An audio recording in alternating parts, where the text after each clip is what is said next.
சரி, இதுல என்ன நிஜமாவே அந்த மாதிரி ஒரு பொண்ணு பாதிக்கப்பட்டிருந்தால் அவங்க செய்யக்கூடிய செயல் இதுவா?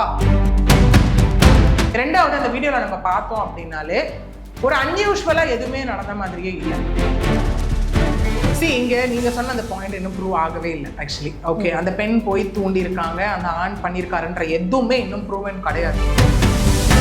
தீபக் அவர்களுடைய நண்பர் பேசும்போதே சொன்ன ஒரு விஷயம் என்னன்னா, இந்த பெண் வந்து அப்படியே நிஜமாவே இங்க பாதிக்கப்பட்டிருந்தாலும் ஓகே, அவங்க பண்ணியிருக்க வேண்டிய முறையான ஒரு வழி இது கிடையவே கிடையாது. ஆண்கள் வந்துட்டு முதல்ல தான் ஒரு ஆண் வெளில தெரிஞ்சுட்டா அப்படின்னா அசிங்கம் அப்படிங்கிறத தாண்டி வெளியில வாங்க. செந்தமிழ் குரல் நேயர்களுக்கு வணக்கம். நான் உங்கள் பிருந்தா சங்கர். இன்று நம்மோடு சிறப்பு விருந்தினராக இணைந்திருப்பது வழக்கறிஞர் பிரியதர்ஷினி அவர்கள். வணக்கம். வணக்கம். கோழிக்கூடு கோவிந்தபுரத்துல 42 வயதை சேர்ந்த தீபக் என்ற ஒரு நபர் உயிரிழந்திருக்காரு. என்ன காரணம்னா, ஒரு இன்ஸ்டா இன்ஃப்ளூயன்சர் ஒரு வீடியோ எடுத்திருக்காங்க, அவர் என்ன அபியூஸ் பண்ணியிருக்காங்கன்னு சொல்லிட்டு ஒரு வீடியோ போட்டிருக்காங்க. அதனால அவங்களை அரெஸ்ட் பண்ணியிருக்காங்க. இந்த பிரச்சனையில என்னதான் நடந்தது, எதனால அவர் இறந்தார்? எஸ், அகெயின் சொன்ன மாதிரி ஒரு இன்ஸ்டா இன்ஃப்ளூயன்சர் தாண்டி அவங்களோட சோஷியல் மீடியா ப்ரொஃபைல்லாம் நீங்கள் பார்த்தீங்க அப்படின்னா அவங்க தன்னை அடையாளப்படுத்திக்கிட்டது எப்படி அப்படின்னா consultant psychologist plus commerce lecturer அப்படிங்கிறது தான் அவங்க போடப்பட்ட ஒரு விஷயமா இருக்கும். ஏன்னா வெளியிலேருந்து பார்க்கும் போதே நம்ம காமனாக மனிதாபிமானம்னு ஒன்று யோசிக்கணுன்றது. அஸ் அ சைக்காலஜிஸ்ட் கண்டிப்பாக மற்றவர்களுடைய மனநிலையை புரிந்த ஒரு பர்சனாக தான் இந்த இடத்துல இருந்திருக்கணும். கூடவே ஒரு இன்ஃப்ளூயன்ஸ்க்காக அஸ் இன்ஃப்ளூயன்சர் அவங்க பண்ண ஒரு விஷயம், இப்போ அவங்க அக்கௌண்ட்டும் ப்ரைவேட் ஆக்கப்பட்டிருக்கு, அந்த வீடியோவும் ரிமூவ் பண்ணப்பட்டாச்சுன்னு ஒரு விஷயம் இருக்குது. ஓகே, இது முழுக்க இந்த ஒரு பர்டிகுலர் இஷ்யூ பொறுத்த வரைக்கும், அதாவது ஷெம்ஜிதா முஸ்தபா அவங்க பண்ண ஒரு விஷயம் முற்றிலுமாக தவறான ஒரு விஷயம் அப்படிங்கிறது தான் இன்னைக்கு கருத்தும் பரவிட்டு அதனை நோக்கி ஒரு உயிரும் இன்னைக்கு போயிருக்கு. அதன் விளைவாக அவங்க அரெஸ்டும் பண்ணப்பட்டிருக்காங்க. தலைமறைவாக இருந்து அன்எக்ஸ்பெக்டட் பெயில் ஃபைல் பண்ணி இன்னைக்கு அவங்க அரெஸ்டும் பண்ணப்பட்டிருக்காங்க. அரெஸ்ட் பண்ணப்பட்டு 14 நாள் சப்ஜெக்டில் அவங்க அடைக்கவும் பட்டிருக்காங்க இன்னைக்கு ஃபார் ஃபர்தர் என்கொயரி. ஓகே, சரி, இதுல என்ன நிஜமாவே அந்த மாதிரி ஒரு பொண்ணு பாதிக்கப்பட்டிருந்தால் அவங்க செய்யக்கூடிய செயல் இதுவா அப்படிங்கிறது தான் இன்னைக்கு டிபேட்டபிளான ஒரு விஷயமா போய்கிட்டே இருக்கு இந்த இடத்துல. ஒண்ணு. ரெண்டாவது, அந்த வீடியோல நம்ம பார்த்தோம் அப்படின்னாலே ஒரு அன்யூஷுவலா எதுவுமே நடந்த மாதிரியே இல்லை. ஓகே, ஏன்னா இதுல அகைன் பார்த்தோம்னா இது தொடர்ந்து என்கொயரியில கண்டிப்பா அவங்க கூட பயணிச்சவங்க பஸ்ல பேசஞ்சர்ஸ், அப்புறம் அந்த டிரைவர் கண்டக்டர், பின்னாடி ஒரு கேமரா இருந்ததாகவும் சொல்லப்படுது அந்த பஸ்ல, சிசிடிவி. அந்த சிசிடிவி எல்லாமே தான் இதுல இன்க்ளூட் பண்ணப்பட போகுது. இப்போ இன்க்ளூட் பண்ணப்பட்டு தான் விசாரணை இங்க நடத்தப்படும். ஓகே, ஏன்னா இதை நம்ம காமனாவே ரிலேட் பண்ணலாம். நம்மளே நிறைய பார்த்துருக்கோம். நம்ம பஸ்ல போகும்போதே திட்டிட்டு சில பெண்கள் இறங்கியும் இருக்காங்க. ஏதோ ஒரு இன்ஸ்டன்ஸ்ல நமக்கே அந்த மாதிரி இருக்கலாம். ஓகே, ஏன்னா கூட்டத்துல இந்த இடத்துல தெரியாம கைப்படுறதுக்கும் இது பர்பஸ்ஃபுல்லா பண்றதுக்கும் நிறைய டிஃபரன்ஸ் இருக்கு இந்த இடத்துல. நம்மளே போறோம், கூட்டம் நிறைய இருக்கும்போது கண்டக்டர் உள்ள போங்க இருக்க லேடிஸ் நிறைய சொல்றது நம்ம கேட்டிருக்கோம். என்ன எல்லாம் மேல நிக்கிற மாதிரி இருக்கு, உள்ள போனா எவ்வளவு தூரத்துக்கு நம்ம உள்ள போறது அப்படின்னு சொல்றதையும் நம்மளால அங்க பார்க்க முடியும் இல்லையா? இன்னொன்னு இதுல பார்த்தோம் அப்படின்னா இவங்க திரும்ப அதுல என்ன பண்றது அப்படின்னா செக்ஷுவல் பவுண்டரி வயலேஷன் அப்படிங்கறத இவங்க திரும்ப இவங்க கொண்டு வர ஒரு கான்டெக்ஸ்டாவே இதுல இருந்துட்டு இருக்கு. எனக்கு ஹராஸ்மெண்ட் நடந்திருக்கு, இந்த மாதிரி நடந்திருக்கு பெண்கள். இன்னொன்னு அந்த பஸ் ரொம்ப கூட்டமா இருக்க மாதிரியும் அவங்க தெரியல. இன்னொன்னு, நீங்க ஒரு காமனா நமக்கு அந்த மாதிரி ஒரு விஷயம் நடக்குதுன்னா இடம் இருக்கும்போது நம்ம என்ன பண்ணுவோம், நம்ம தள்ளி நிறுத்துவோம். அதை மீறி செய்யறாங்களா, அப்ப நம்ம என்ன பண்ணுவோம், அவங்கள வார்ன் பண்ணுவோம் இல்லையா, அடுத்தது அடிக்க கூட செய்வோம் இல்லையா, பக்கத்துல இருக்கவங்கள ஹெல்ப் கூப்பிடுவோம். அதுவும் இல்லையா, டிரைவர் பஸ் நிறுத்துங்கன்னு சொல்லி கண்டக்டரை கூப்பிட்டு சொல்லுவோம். இவ்வளோ விஷயங்கள் அந்த இடத்துல செய்வோம் இல்லையா. அதை தாண்டி என்ன பண்ணுவோம்னா போலீஸ்க்கு கால் பண்ணுவோம். இன்னைக்கு அதை விட அட்வான்ஸ்டா நீங்க நின்ன நிலையில பக்கத்துல ஒரு டிராபிக் போலீஸை பார்த்தாலோ இல்ல அங்க இருந்தாலோ ஒரு 100க்கு நீங்க கால் பண்ணிருக்கலாம். இதெல்லாம் எதுவுமே பண்ணாம ஜஸ்ட் ஒரு வீடியோ எடுத்து ஆன்லைன்ல போட்டீங்க. சரி, வீடியோ எடுத்து அதுக்கப்புறம் ஏதாவது போலீஸ் கம்ப்ளைண்ட் கொடுத்தீங்களா? Is is a right way அப்படிங்கிறது தான் இப்ப பெரிய கொஸ்டினாவே இந்த இடத்துல போய் இன்னைக்கு மாறி தீபக் என்ற ஒரு அப்பாவே அவருடைய உயிர் போயிடுச்சு. ஸோ அதுக்கு ஜஸ்டிஸ் வேணும்னு சொல்லி இன்னைக்கு என்ன ஆயிடுச்சுன்னா எல்லா கட்சியினரும் ப்ரொடெஸ்ட் பண்ற மாதிரியும் எல்லா இளைஞர்களும் களத்துல ப்ரொடெஸ்ட் பண்ற மாதிரியான விஷயங்கள். நாங்களும் ஆண்கள் தானே, எங்களுக்கு பாதுகாப்பு வேணும், எங்களுக்கு பாதுகாப்பு இல்லைன்னா அப்படிங்கிற மாதிரியான விஷயம் வரைக்கும் இன்னைக்கு நிக்குது. கண்டிப்பா நாட்டையே உழுக்குன ஒரு விஷயமா மாறி இருக்கு. ஆனா இப்போ அந்த இடத்துல பாத்தீங்கன்னா அந்த பெண் தான் அவங்களை தூண்டி இருக்காங்க இல்லையா? இப்போ ஒரு ஆண், அதாவது ஒரு பெண்ணே போய் இந்த மாதிரி இடிக்கும் போது ஒரு ஆண் சகஜமா ஆணுடைய மனநிலை எப்படி இருக்கும் அப்படின்றது நம்மளுக்கு ஓரளவு தெரியும். ஸோ அந்த ஆண் அந்த இதை செய்யறதுல என்ன தப்பு, அதாவது அவர் செய்யக்கூடாது. இப்போ அந்த பெண் இடிக்கிறதுனாலதானே அந்த ஆண் பதிலுக்கு இடிச்சிருக்காங்க. இங்க நீங்க சொன்ன அந்த பாயிண்ட் இன்னும் ப்ரூவ் ஆகவே இல்லை ஆக்சுவலி. ஓகே, அந்த பெண் போய் தூண்டி இருக்காங்க, பண்ணியிருக்காங்க, அந்த ஆண் பண்ணியிருக்காருன்ற எதுவுமே இன்னும் ப்ரூவன் கிடையாது. அது வந்து எதர்ச்சியாக நடந்த ஒரு விஷயமான்றது தான் இப்போ இருக்கு. ஓகே, ஏன்னா இருக்கு தெரியாம கைப்படுது. ஓகே, போறாங்க, இப்படி போகும்போது உரசிட்டு போறாங்க அப்படிங்கிற ஒரு விஷயம். இப்போ நம்மளே வந்து ஒரு பிளாட்ஃபார்ம்லயோ இல்லை வந்து ஒரு ரயில்வே ஸ்டேஷன் இதுலயோ நடந்து போகும்போது அது போற வேகத்துல கண்டிப்பா ஏதாவது கைப்படும். நடந்திருக்கு, அந்த மாதிரி இன்சிடென்ட்ஸ் எல்லாமே நமக்கு நடந்திருக்கு இல்லையா? ஓகே, அப்படி இருக்கும் போது இங்க தூண்டுதல் நடந்ததா, அது தெரிந்தே அவர் இருந்தாரா அப்படிங்கிறது இன்னும் ப்ரூவ் பண்ணப்படாத ஒரு விஷயம். ஏன்னா இங்க தீபக் அவர்களுடைய நண்பர் பேசும்போதே சொன்ன ஒரு விஷயம் என்னன்னா, அந்த மாதிரி ஒரு இன்சிடென்ட் பண்ணியிருந்தா கண்டிப்பா அவருக்கு ஞாபகத்துல இருந்திருக்கும். இப்போ நம்ம செய்யற செயல் நமக்கு ஞாபகத்துல இருக்காதா? Easily we cannot escape that. எனக்கு அது ஞாபகம் இல்லை, அந்த மாதிரி ஒரு நடந்துதான் நம்மளால கேட்க முடியாது இல்லையா?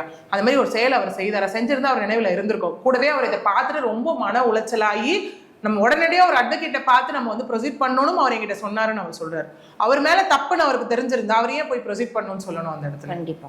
ஓகே, இந்த பெண் வந்து அப்படியே நிஜமாவே இங்க பாதிக்கப்பட்டிருந்தாலும் ஓகே, அவங்க பண்ணியிருக்க வேண்டிய முறையான ஒரு வழி இது கிடையவே கிடையாது. அதனாலதான் இன்னைக்கு எல்லாரும் சொல்ற ஒரு விஷயம், ஜஸ்ட் ஃபார் இன்ஃப்ளூயன்ஸ். ஓகே, அதுக்காக மட்டும் அவங்க பண்ண ஒரு விஷயமா தான் இது முற்றிலுமாக இன்னைக்கு பார்க்கப்படுது. கண்டிப்பா. இப்போ இந்த இடத்துல வந்து அந்த பெண் நீங்க சொன்ன மாதிரி எந்த கூச்சலிட்டும் எதுவும் பண்ணல, அப்புறம் வெளியில வந்ததுக்கு பின்பு கம்ப்ளைண்ட்டும் அவங்க மேல ரிஜிஸ்டர் பண்ணாம மாறாக அவங்க இன்ஸ்டா பக்கத்துல அவங்க எடுத்த வீடியோ வந்து அப்லோட் பண்ணியிருக்காங்க. இது வந்து சமூக வலைதளங்கள் முழுதாவே ரொம்ப பெருசு பொருளா இருக்கு. இதை வந்து அது காமன் பர்சனா இதை வந்து ஏதாவது அதாவது வழக்கு பதிவு பண்றதுக்கு முடியுமா மேம்? இங்க அகெயின் அந்த பாதிக்கப்பட்ட தீபக் அவர்களுடைய பெற்றோர்கள் தான் போய் கம்ப்ளைண்ட் கொடுத்துருக்காங்க. ஏன்னா ஃபர்ஸ்ட் கம்ப்ளைண்ட் கொடுக்கும்போது போலீஸ் கேட்கிற போது விஷயம் என்ன எவிடன்ஸ். இப்போ சூசைட் அப்படின்னா அந்த இடத்துல போறாங்க ஸ்பாட்டுக்குன்னா போலீஸ் ஃபர்ஸ்ட் தேடுறது ஏதாவது சூசைட் நோட் இருக்கான்னு தான் தேடுவாங்க. அந்த இடத்துல ஏதாவது எழுதி வச்சிருக்காரு, இவங்க தான் காரணம். இங்க போலீஸ் வந்து எந்த இதுவுமே இல்லை, அதாவது இவங்களால இவர் இறந்துட்டாருன்ற எந்த விதமான அவர் ரிட்டர்ன்ல எதுவுமே கொடுக்கலன்றதுனால போலீஸ் எந்த வித ஆக்ஷனும் எடுக்கலன்னு தான் சொல்லப்படுது. இது வந்து இயற்கைக்கு மாறான ஒரு மரணம்னு தான் ஃபர்ஸ்ட் ரெஜிஸ்டர் பண்ணதான் சொல்லப்படுது. அது எது கீழே வரும்னா பிஎன்எஸ் ஆக்ட் கீழே வரும் 94 அப்படின்ற ஒரு விஷயம் தான் சொல்லப்படுது. அதுக்கப்புறம் இவங்க ஃபுல்லா கம்ப்ளைண்ட் கொடுத்து 2 அட்வொகேட்டும் உள்ள வந்து கம்ப்ளைண்ட் கொடுத்து கேரளா ஸ்டேட் ஹியூமன் ரைட்ஸ் கமிஷன்ல போய் அதுக்கப்புறம் அது வந்து அவங்க காக்னிசன்ஸ் எடுத்து தான் டிஐஜிக்கு அகைன் வந்து உத்தரவு போட்டு 1 வீக்குள்ள எங்களுக்கு இது என்னன்றத நீங்க ரிப்போர்ட்டா சப்மிட் பண்ணணும் அப்படின்னு சொன்னதுக்கு அப்புறம் தான் இது துரிதப்படுத்தப்பட்டதுன்னு சொல்லப்படுது. அதுக்கப்புறம் தான் அபேட்மெண்ட் டு சூசைட் அப்படிங்கிற ஒரு செக்ஷனும் இங்க போடப்பட்டிருக்கு. Section 109 of BNS act 10 years imprisonment and like ஃபைனும் இதுல இருக்கு. ஃபைன் டு வாட் எக்ஸ்டென்ட் வேணா இருக்கலாம். ஓகே, ஸோ இது எல்லாமே வந்து பார்த்தோம்னா இதுக்கப்புறம் தான் துரிதப்படுத்தப்பட்டு அவங்களோட ரிலேட்டிவ் வீட்டிலேருந்து கைது செய்யப்பட்டாங்க. முதல்ல அவங்க வீட்டுக்கு போகும்போது அவங்களுடைய ஃபோன் அங்கே வந்து சுவிச் ஆஃப் ஆன நிலையில இருந்தது, அதுவும் பறிமுதல் பண்ணப்பட்டிருக்கு. ஓகே, ஏன்னா இந்த மாதிரி டிஜிட்டல் பேஸ்டு வரப்போ எல்லாமே ஃபோன் பெரிய ரோல் அந்த இடத்துல. அது இமீடியட்டாக சைபர் கிரைமுக்கு அனுப்பப்பட்டு அந்த இடத்துல நம்மளே பார்ப்போம்ல, இந்த இன்ஸ்டாகிராமில் நிறைய பேர் வந்து ஹேக் பண்ணுறது அதெல்லாம் இருக்கும்போது சைபர் கிரைம் பெரிய ரோல் அந்த இடத்துல ப்ளே பண்ணும். ஓகே, அந்த மாதிரி இருக்கும்போது சைபர் கிரைமுக்கும் அனுப்பப்பட்டு அந்த வீடியோ எடுக்கப்பட்டது உண்மையா, இல்லை ஏதாவது எடிட் பண்ணப்பட்டிருக்கா, இல்லை ஏதாவது மேனிப்புலேட் பண்ணப்பட்டிருக்கா. ஏன்னா எனக்கு ஏஐ அப்படிங்கிறது ரொம்ப சர்வசாதாரணமாக இருக்குது இந்த இடத்துல. இது எல்லாமே ஃபர்தர் என்கொயரியில தான் வந்து நமக்கு வந்து ப்ரூவ் ஆகுமே எங்க. பட் ஒரு விஷயம் என்ன அப்படின்னா, நம்ம எல்லாரும் சொல்கிற ஒரு விஷயம் தான், அவர் இருந்து இதை ஹேண்டில் பண்ணியிருக்கலாம். அவர் வந்து அவசரப்பட்டு என்ன வாழ்க்கையை முடிச்சுக்கிறது எதுக்குமே தீர்வு இல்லை அப்படிங்கிற ஒரு விஷயம் இருக்கு. ஆனா அவர் அனுபவிச்ச வலியும் அவர் அனுபவிச்ச மனவேதனையும் அவருக்கு தான் தெரியும். இதே ஒரு ஆண் பெண் பண்றப்போ ஒரு பெண் இதுதானே கையாளுறாங்க, ஏன்னா அசிங்கப்படுத்திட்டாங்க இந்த மாதிரி ஆயிடுச்சு அப்படின்னு சொல்லி. இதே நம்ம ஒரு இன்சிடென்ட் பார்த்துருப்போம், தன்னுடைய குழந்தைக்கு வந்துட்டு பால்கனியில் வச்சு சாப்பாடு ஊட்டும்போது அந்த குழந்தை கீழே விழுந்துட்டதுனால கமெண்ட்ஸ் பார்த்தே தற்கொலை பண்ணிக்கிட்ட ஒரு தாயும் இருக்காங்க. அது எவ்வளோ நீதான் காரணம், நீதான் கொண்டுட்ட குழந்தையன்னு சொல்லி எல்லா கமெண்ட்ஸ்ல சொல்ல போய் அதை பார்த்து அப்ப மன உளைச்சல் அந்த ஒரு விஷயத்த பார்க்கும்போது அது செய்யாத ஒரு தவறுக்கு தான் தான் காரணம் அப்படின்னு சொல்லும் போது அந்த மன உளைச்சல் எந்த அளவுக்கு இருக்கும். நாளைக்கு என் ஃபேமிலி அதுவும் செக்ஷுவல் ஹராஸ்மெண்ட்கான ஒரு விஷயம் அப்படிங்கிற ஒரு ஸ்கார் அவர் மேல இருக்கு இல்லையா. என் ஃபேமிலி எப்படி ஃபேஸ் பண்ணேன், நாளைக்கு சொசைட்டி எப்படி ஃபேஸ் பண்ணுவேன், ஒர்க் பண்ணுற பிளேஸ் எப்படி ஃபேஸ் பண்ணுவேன். அதுக்காக அவர் உயிரை மாச்சிட்டது வந்து நான் கரெக்டுன்னு அந்த இடத்துல நான் நியாயப்படுத்த விரும்பல. இது அவர் பண்ணிருக்க கூடாது, இருந்து ஹேண்டில் பண்ணிருக்கணும். அட் த சேம் டைம் மன உளைச்சல் ஒரு பர்சனை எந்த அளவுக்கு கொண்டு போய் நிறுத்தும் அப்படிங்கிறதுக்கு இந்த கேஸ் ஒரு எக்ஸாம்பிள். கண்டிப்பா. இதே மாதிரி இப்போ பார்த்தீங்கன்னா தாம்பரத்தில் ஒரு சம்பவம் நடந்துச்சு. ஒரு 17 வயது சிறுமிக்கு இதே மாதிரி பஸ்ல போகும்போது ஆனால் அடுத்த ஸ்டாப்ல அந்த சிறுமி வந்து கம்ப்ளைண்ட் கொடுத்துருக்காங்க. ஆனா இவங்க அவங்களுடைய சுயநலத்திற்காக அவங்களுடைய ஃபாலோவர்ஸையும் அவங்களுடைய லைக்ஸையும் அதிகப்படுத்தணுன்றதுக்காக இந்த மாதிரியான விஷயங்களை செய்யறாங்களே சார். இந்த ரெண்டையும் எப்படி மேம் சமூக வலைதளங்கள்ல பரப்பும் போது பல விதமா வந்து பரப்புறாங்க. நம்ம புரிஞ்சுக்கிறது ஒண்ணா இருக்கு, ஆனா அந்த இடத்துல நடக்கிறது ஒண்ணா இருக்கு. எப்படி வெளியில கொண்டு வரது? எஸ், இப்போ நீங்க சொன்ன மாதிரி இங்கே இந்த சமூக வலைத்தளத்திலே வந்து சோஷியல் மீடியா பேஜஸ்லேயே பார்த்தீங்க அப்படின்னா இந்த விசிறு நடக்கும்போது வெவ்வேறு விதமான ஒரு கமெண்ட்ஸ் தான் நம்மளால பார்க்க முடிஞ்சது. அதாவது அந்த பெண்ணை வந்து ரொம்ப பாராட்டி ப்ரைஸ் பண்ணி இந்த மாதிரி தான் இருக்கணும் ஒரு பெண்ணா துடிச்சலா, இது மற்ற பெண்களுக்கு உதாரணம் அப்படிங்கிறது ஒரு பக்கம் இருக்கட்டும். இன்னொரு பக்கம் ஆண்களுக்கு வேற வேலை இல்லை, இதுக்கே பஸ்ல கிளம்பி போயிடுறாங்க அப்படின்னா இருக்கட்டும். இன்னொரு பக்கம் அந்த பெண் செய்தது தவறு, அந்த பெண் வந்து பண்ணும்போது அது ரொம்ப சிரிச்ச மாதிரி இருக்காங்க, அப்படியெல்லாம் இருக்காங்க, அந்த ஆண் ரொம்ப பாவம், ரொம்ப இன்னசென்ட் அப்படிங்கிற மாதிரியான மாறியான கருத்துக்கள் வந்து இன்னைக்கு வந்துட்டு ஒரு டிபேட்டபிளா தான் இந்த இடத்துல போய்கிட்டு இருக்கு. இதே தாம்பரத்தில் நடந்த ஒரு விஷயம், அந்த பெண்ணுக்கு வந்து பாலியல் ரீதியான ஒரு விஷயம் பண்ணதுனால வந்து அந்த ஆண் வந்து இப்போ கைது செய்யப்பட்டிருக்காரு. ஜாஃபர்கான்பேட்டையை சேர்ந்த அந்த பர்சன் அதுவும் கைது செய்யப்பட்டு போக்சோல வந்து இப்போ வந்து அரெஸ்ட் பண்ணப்பட்டிருக்காரு. ஓகே, அந்த பெண் செய்தது தான் வந்து கரெக்டான ஒரு விஷயம். தனக்கு ஒன்று வந்து ஒரு விஷயம் நடக்குதா, இம்மீடியட்டா நீங்க வந்து அணுக வேண்டியதாங்க காவல்துறை தான். ஓகே, ஏன்னா லான்ற ஒரு விஷயம் இருக்கு, அதாவது நம்ம லா அண்ட் ஆர்டர்ன்ற ஒரு விஷயம், கிரைம் இதெல்லாமே நமக்கு இருக்குன்னா முதல்ல நீங்க நாட வேண்டியது காவல்துறை, அப்புறம் நீதிமன்றம். சில கேசஸ்ல நம்ம வந்து பிரைவேட் கம்ப்ளைண்ட்ற கான்செப்டும் இருக்கு. ஓகே, அப்படி இருக்கும் போது நீங்க முதல்ல அந்த பெண் அதை தானே செஞ்சிருக்கணும். அது ஏன் செய்யலை? நீங்க பக்கத்துல இருக்க யாரையும் ஹெல்ப்புக்கும் கூப்பிடல, நீங்களும் ரியாக்ட் பண்ணல, காவல்துறையை நோக்கியும் போல, அப்புறம் எதற்காக இந்த விஷயம் நீங்க பண்ணீங்க அப்படிங்கிறது தான் இப்ப பெரிய குவெஸ்சன் மார்க்காவே இந்த கேஸை சுத்தி வந்துட்டு இருக்க ஒரு விஷயமா இருக்கு. அதுக்கு விலை ஒரு அப்பாவியோட உயிர். கண்டிப்பா அதற்கு அந்த பெண் தரப்புல இருந்து ஏதாவது பதில் கொடுத்திருக்காங்க? இப்பதான் அரெஸ்ட் பண்ணிருக்காங்க. சோ இனிமே நமக்கு அடுத்தடுத்த என்கொயரியில தான் நமக்கு என்னன்றது இதுல தெரியும். அவங்க மேல எந்த மாதிரியான கேசஸ் வந்து ஃபைல் பண்ணிருக்காங்க? இப்ப நான் சொன்ன மாதிரி அந்த அபார்ட்மெண்ட் டு சூசைட், அதாவது சூசைடுக்கு தற்கொலைக்கு தூண்டுதல் அப்படிங்கிற ஒரு விஷயம் ஃபர்தரா ஒரு வேலை ப்ரூவ் ஆச்சு அப்படின்னா இந்த பெண் வந்து அவங்களோட சொந்த சுய இதுக்காக தான் வந்துட்டு அவங்க இதை போட்டிருக்காங்கன்னா கண்டிப்பா ஃபால்ஸ் அக்வசிஷனுக்காகவும் கூடவே ஒருத்தருடைய பேரை வந்து களங்கம் விளை வச்சதுக்கான செக்ஷன்ஸும் உள்ள இன்க்ளூட் பண்ணப்படும். கண்டிப்பா இந்த விஷயத்தை பார்க்கும்போது பெண்களுக்கும் ஆண்களுக்கும் கற்பு ஒண்ணுதான் அப்படிங்கிற ஒரு விஷயத்த வந்து நம்மளால புரிய வைக்க முடியுது. இப்ப ஆண்களுக்கு சட்டம் இருக்கு அப்படின்னு சொல்லிட்டு நீங்களே பல காணொலியில சொல்லியிருக்கீங்க. ஆண்களுக்கு எந்த மாதிரியான சட்டம் இருக்கு? ஏன்னா பெண்கள் அதிகமா அவங்க பாதிக்கப்பட்டதை சொல்ல முன்வர்ற அளவுக்கு கூட ஆண்கள் அவங்க பாதிக்கப்பட்டாங்க அப்படின்னா சொல்ல வர மாட்டேங்காங்க. ஏன் அப்படின்னா அந்த இடத்துல ஒரு ஆண் அப்படின்ற ஒரு மரியாதை போயிரும் அப்படின்ற ஒரு காரணமும் இருக்கு. இதை எப்படி மேம் அணுகிறது?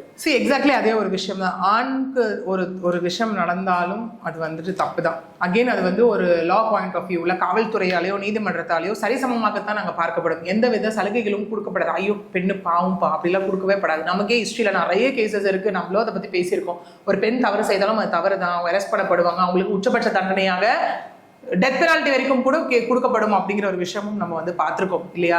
ஸோ அப்படி இருக்கும்போது ஆண்கள் வந்துட்டு முதல்ல தான் ஒரு ஆண் வெளில தெரிஞ்சுட்டா அப்படின்னா அசிங்கம் அப்படிங்கிறத தாண்டி வெளியில வாங்க. ஏன்னா உங்களுக்கு ஒரு விஷயம் நடக்குது. ஏன்னா ஸ்டில் வந்து ஏன்னா ஆல்ரெடி வந்து ஜஸ்டிஸ் ஃபார் மென் அப்படிங்கிற ஒரு விஷயம் இருக்கு. மென் ஆக்டிவிஸ்ட் குரூப்பும் வந்துட்டுல இருக்காங்க. ஓகே, மென் ரைட்ஸை ப்ரொடெக்ட் பண்றவங்களும் போராட ஆரம்பிச்சிருக்காங்க. பட் இவங்க போராட்டம்லாம் எதற்காக அப்படின்னா இன்னும் நிறைய ஆண்களும் பாதிக்கப்படுறவங்களும் வெளியில வரணும், அப்போதான் அது சக்ஸஸ் ஆகும். ஓகே, அதை தாண்டி அவங்களுக்கு உண்டான லா என்ன சொல்லுது, தயவு செஞ்சு ஃபர்ஸ்ட் அவேராக இருக்கணும். பெண்களை திரும்ப சொல்கிறோம், இதெல்லாம் இருக்குது நீங்கள் அவேராக இருங்க. அதே மாதிரி ஆண்களுக்கும் இங்கே சட்டங்கள் இருக்குது. ஆண்களுக்கும் அந்த சட்டத்தின் வழியாக அவங்களுக்கு கிடைக்க வேண்டிய ஜஸ்டிஸும் இங்கே கிடைக்கும். அந்த ஆண்கள் தயவு செஞ்சு தெரிஞ்சுக்கணும்.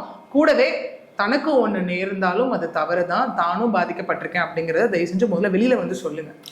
கண்டிப்பா இந்த சம்பவத்துக்கு பின்பு பாத்தீங்கன்னா எல்லா ஆண்களும் அந்த கேரளா மாநிலத்துல வந்து அட்டைப்பெட்டியை சுத்தி உடம்புல போட்டுக்கிட்டு போற மாதிரியான விஷயங்கள்லாம் வந்து இன்ஸ்டால வந்து அதிகமா பகிரப்படுது மேம். இதெல்லாம் வந்து எப்படி இருக்கும், மக்களுக்கு எந்த அளவுக்கு போய் ரீச் ஆகும்? இதனால நீங்க சொல்ற மாதிரி ஆண்கள் வெளியில வந்து சொல்றதுக்கு வாய்ப்பு இருக்கா?